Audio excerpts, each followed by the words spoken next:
Hi, everybody. This is Bill Owen in another podcast. We have wide ranging topics from Hollywood stars to sports stars, coaches, players. We'll eventually be talking about boxers, and we do a lot on movie stars, the great performers from Hollywood. We have something coming up about dancers. But today we have a rather narrow topic. It's baseball, but it's limited to talking about second baseman. That's an interesting position. They used to have an old saying in baseball that a team should be strong defensively up the middle, referring to catching, second base, and center field. And the idea was you could, if you had strong players at those three positions, you could afford that they didn't necessarily have to be big hitters to let the other players carry the slugging part. Of course, if you have a second baseman who can also hit, then you've got the perfect player. And one of those would be Rogers Hornsby, one of the great all-time second basemen. Now, when you play second base, it is so different from other positions. You like to see a shortstop with a lot of range. You like to see those long arms, like they used to refer to Marty Marion as the octopus, that long-ranging ability he had. And you like to see speed in the outfielders. You like to see strength in your third baseman and catcher. You like to see height is certainly a great asset for the first baseman, but you don't have to consider size at all, really. You don't have to consider range at second base, and you just want a player who plays the position well.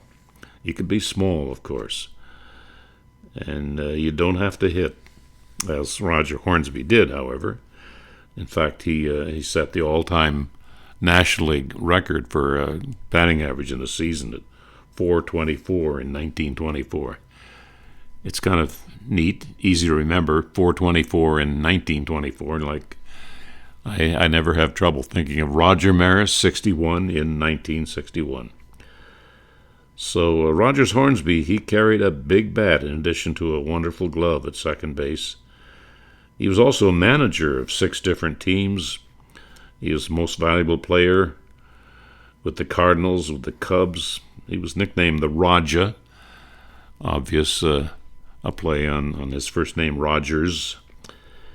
23 seasons in the big leagues. Incredible. And a .358 career batting average, helped by that .424 in 1924. 7 batting titles. Oh, what an incredible player. He's generally regarded, it's hard to dispute, that he was the greatest right-handed hitter of all time. And note that he won 2 Triple Crowns, batting average, home runs, and RBIs, of course, the Triple Crown. And he hit 400 or more 3 times. That's incredible. He wasn't the only great of the early baseball years, the modern era, but after 1901, what we usually think of as the modern era of baseball.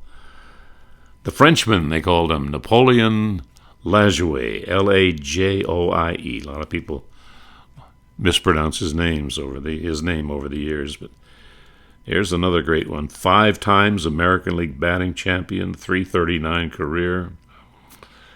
And he had the all-time American League career mark, even higher than Hornsby's, at .426. They fiddled with that average. They've changed it a couple of times over the years, but they finally settled down to call it .426 in 1901. Nap Lajoie, one of the all-time greats without any question. We mentioned .339 career batting average. And then you have to look to Eddie Collins when you're talking about great second baseman of all time. Well, he was not a home run hitter, that's for sure. He had 47 career home runs, which is unusual for a Hall of Fame player, but he did make up for it with that .333 career batting average. He was swift on the bases. Twice he stole 6 bases in a single game. He was on 6 World Series championship teams, playing with the A's, the White Sox, then back to the A's. And Detroit Tiger fans, they want to hear about Charlie Gehringer, known as Mechanical Man. 19 years with the Tigers, only with the Tigers, a .320 career batting average, and a remarkable stat, he played every single inning of the first 6 Major League All-Star games. Oh, there are a lot of others to consider. You have to mention Billy Herman, Bobby Doerr, one of my favorites of the Red Sox, Ryne Sandberg, Rod Carew, Joe Morgan, all great second basemen. Well, some others come to mind. How about Frankie Frisch, the Fordham Flash? We've got Tony Lazzeri, Joe Gordon, Johnny Evers of Tinker Evers to Chance fame, Red Schoendienst, Lou Whitaker, Billy Martin, Bobby Avila, Roberto Alomar, Nellie Fox, Bill Mazeroski. I often think of the announcer in Chicago, announcer who took note of Nellie Fox's babyface features. He always, even at his peak, he looked like a teenage boy. And he did chew tobacco. He had that big wad in his cheek. And the announcer came up one day with, "Hey, Nellie, does your mother know you chew tobacco?" I thought that.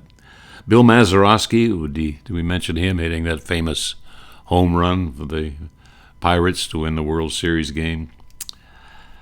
Oh, there were so many yet, but we must spend a lot of time, and maybe this is the greatest one of all, Jackie Robinson.